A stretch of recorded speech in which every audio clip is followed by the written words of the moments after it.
আনিশা, হ্যাঁ, তুমি কি করছো ফুল দিয়ে? আমি একটা মজার ভিডিও করব, দেখো। মজার ভিডিও? হ্যাঁ তুমি তো বেলুনের মধ্যে ঢুকিয়ে দিচ্ছ ফুল। হ্যাঁ, এই দেখো মা, আমি এখানে ফুল ঢুকাবো। তাই?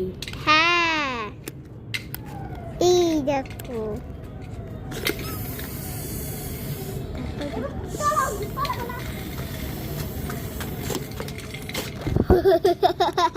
ফুল চাই না? দাঁড়াও, ফুলবে ফুলবে, একটু সহ্য করো।